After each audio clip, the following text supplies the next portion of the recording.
আমি যেহেতু সম্প্রীতি নিয়ে কাজ করি, সনাতন ধর্মীরাও আমাকে পছন্দ করতে বাধ্য।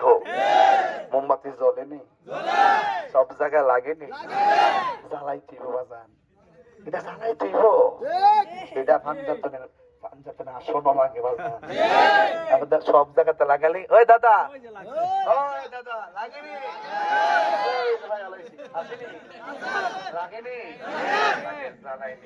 জ্বালাইনি জ্বলে, জ্বালাই তুইব। আজকে এখানে এসেছি, আমার পাশে আছে মন্দির, আসেনি, আবার এর পাশে মসজিদ, আসেনি, এটা না। আর এই মাঠে যখন আমি দাঁড়িয়েছি, আমি দেখতে পাচ্ছি মুসলমান দাঁড়িয়ে আছে, তাদের মাঝখানে সনাতন ধর্মীরাও দাঁড়িয়ে আছে। মুসলমান বক্তব্য দিচ্ছে, মোমবাতির ভোট চাচ্ছে, আর এদিকে এসে সনাতন ধর্মীর এক দাদাও এসে ভোট চেয়েছে। এটাই বাংলাদেশ, এটাই কি বাংলাদেশ। কারণ দলমত ধর্মবর্ণ নির্বিশেষে সম্প্রীতিতে শান্তিতে আমরা একসঙ্গে বসবাস করতে চাই। জুলুম করা যাবে না, নির্যাতন করা যাবে না, খুন করা যাবে না, রক্ত নিয়ে খেলা করা যাবে না। রাজনীতিতে শুধু ভালোবাসা থাকবে, সম্প্রীতি থাকবে, শান্তি থাকবে, ভ্রাতৃত্ব থাকবে, প্রতিহিংসা থাকবে, প্রতিহিংসা থাকবে। আসন্ন ত্রয়োদশ জাতীয় সংসদ নির্বাচনে মোমবাতি প্রতীক নিয়ে এসেছি, তাই না? আপনারা সবাই মোমবাতি মার্কায় ভোট দিবেন ইনশাআল্লাহ। দিঘির পার মানুষ আমাকে চিনতে পারছেন? আমি আপনাদেরই তাহেরি হুজুর। অনেক ওয়াজ শোনেন না আমার বসে বসে? আমার পোলা পান্ডে কই রে? তাহলে ছেলেগুলো আছে এখনো? আমি তো মনে করি পোলা পান যদি দাঁড়িয়ে যায়, মোমবাতির বিজয় ইনশাআল্লাহ কেউ ঠেকাতে পারবে না। আমি পোলাপনদেরকে নিয়ে অনেক কাজ করেছি, যুবকদেরকে নিয়ে অনেক কাজ করি, এবং আমি অনেক স্বপ্ন দেখি তরুণদেরকে নিয়ে। তরুণদের স্পৃহা আমাদের আগামী দিনের ভবিষ্যৎ। তরুণদের সিদ্ধান্তই বদলে যাবে কোটানিয়া দিঘির পাড়ের যাবতীয় চিত্র। তরুণরা যদি সিদ্ধান্ত সময় মতো নিতে পারে, অনেক বিপ্লব ঘটে, ইতিমধ্যে তার অনেক প্রমাণও আছে। তরুণরা যদি একত্র হয়ে যায়, তাহলে 24 ঘন্টার ভিতরে আমাদের যত অপসংস্কৃতি আছে সবগুলোকে আমরা রোধ করতে পারবো। যুবকরা এবার আমার পাশে থাকবেন। আমার বিশ্বাস, ওই যুবক যদি তার মাকে বলে, মা, হুজুরের ওয়াজ পায়ে হেঁটে হেঁটে অনেক শুনেছি, যেই মানুষটাকে 1 বছর আগে দাওয়াত করতে হয়েছে, সুন্দর প্যান্ডেল করে সাজিয়ে গুজিয়ে আমরা অপেক্ষা করেছি, মাইকিং করেছি, পোস্টার লাগিয়েছি, হাজার হাজার মানুষ যার ওয়াজ শুনেছে, সেই মানুষটাকে আজকে দাওয়াত করতে হচ্ছে না। সে নিজেই আমাদের কাছে এসেছে, নিজে এসে এমন ভাবে ভোট চাইতেছে। আমার তো মনে হয় আপনারা আমাকে যে ভালোবাসেন, আমার মনে হয় ভোট চাওয়ার দরকার ছিল না। রাজনীতি এত নোংরা হয়ে গেছে, মানুষের ইমোশন, মানুষের যে নীতিকে ব্ল্যাকমেইল করে আপনাকে বিভিন্ন দিকে ডাইভার্ট করছে, যেই জন্য আপনি সিদ্ধান্ত নিতে পারছেন না। আপনারা ওদের কথা শুনবেন না। আপনারা যাকে ভালোবেসেছেন শুধু একদিনের জন্য ভালোবেসেছেন না। এই ভালোবাসা কি শুধু আমার জন্য ছিল না? এই ভালোবাসা ছিল দেশের জন্য, এই ভালোবাসা ছিল নবীর জন্য। এই ভালোবাসাটা ধরে রাখতে হবে। অন্তত আমি যে কোটানিয়া দিঘির পাড় এত এসেছি, আন্দুরাতে, পূর্ব মাধবপুরে, আপনারা বলেন তো আমি কখনো কি ওয়াদা খেলাপ করেছি? আপনাকে কষ্ট দিয়ে কথা বলেছি? এমন কি কোনো প্রতারণা করেছি? জবানের খেলাফ করেছি? তাইলে আমি আপনাদের পরীক্ষিত সন্তান, আমি আপনাদের পরীক্ষিত ভাই, আমি আপনাদের পরীক্ষিত বন্ধু। আপনারা আমার উপরে নির্বিঘ্নে বিশ্বাস রাখতে পারেন। আমি যদি আল্লাহ যদি আপনাদের সমর্থনে, যদি আল্লাহ পাক আমাকে দয়া করেন, তাহলে কথা দিয়ে যাচ্ছি, কি ব্রিজ আর কি রাস্তা, কি চান আপনারা? আমি কি আমার পকেট থেকে দিব? না, এটা রাষ্ট্রের টাকা, রাষ্ট্রের বাজেট। বাংলাদেশে রাস্তা পায় না কেন জানেন? যে বাজেটটা করা হয়, বাজেটটা 3 ভাগ হয়, 2 ভাগ 2 পকেটে যায়। 1 ভাগের টাকা দিয়া বিল্ডিং করে, আরেক ভাগে টাকাটা বিদেশে পাচার করে, আর 3 ভাগ যেটা আছে এটা ভাগ হইতে হইতে হইতে হইতে হইতে হইতে মেম্বার কিতা করতাম রে বা।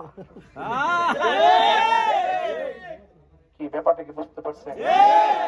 তো এই জন্য আমাদের দেশের বাজেটটা সুষম বন্টনীতির আলোকে জনগণের খেদমত না করার কারণে, জনগণকে সঠিকভাবে জনগণের চাহিদাগুলো যে বাজেটগুলো আসে সেগুলো সুষম বন্টন নীতির আলোকে না থাকার কারণে আমাদের অনেক রাস্তা থেকে আমরা অবহেলিত।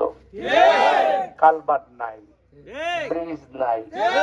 যখন দেখতেছেন বাজেট সব দেউলিয়া হয়ে গেছে, তখন তো রডের বদলে বাঁশ লাগবে, ঠিক না বেটি? তো আমি ইনশাল্লাহ কথা দিয়ে যাচ্ছি, আপনারা আমার প্রতি বিশ্বাস আছে তো? এই দেশে হিন্দুকে যখন অযথা মিথ্যা অপবাদ দিয়ে গাছে চলাই দিছে, আমি তাহির একমাত্র প্রতিবাদ করেছিলাম।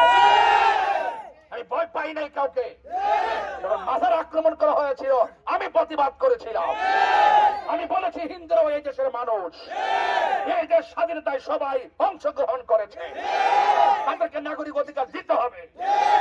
চা শ্রমিকদের সাথে অর্থনৈতিক বৈষম্য করা হয়েছে, তাদের বৈষম্য দূর করে চা শ্রমিকদের মুখে চিরস্থায়ী বন্দোবস্তের মাধ্যমে হাসি ফোটাতে হবে। এই কথাগুলো বলা কি অপরাধ? এই স্বপ্ন দেখা কি অপরাধ? তাহলে আপনারা কি আমাকে সুযোগ দিবেন না? আমি কি কথা বলতে পারি না?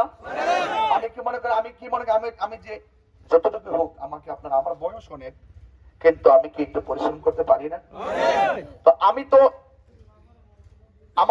আমার মেন্টালিটি এত স্ট্রং যে আপনার যে বাজেট আমি এখন ধরতে পারি কিনা? কথা বলতে পারি, ধরতে পারি।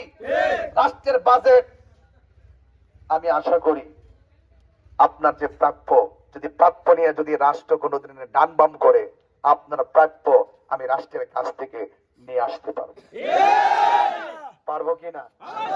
কারণ রাষ্ট্রের সম্প্রীতি নিয়ে যেহেতু কাজ করি, আমাকে রাষ্ট্র ভালোবাসতে বাধ্য। আমি যেহেতু সম্প্রীতি নিয়ে কাজ করি, সনাতন ধর্মীরাও আমাকে পছন্দ করতে বাধ্য। মোমবাতি জ্বলেনি, সব জায়গায় লাগেনি, জ্বালাইতে বাজান, এটা জ্বালাইতেই এটা পাঞ্জাতনের আসনও লাগে বাজান, সব জায়গাতে লাগালি। ওই দাদা, ওই দাদা লাগেনি,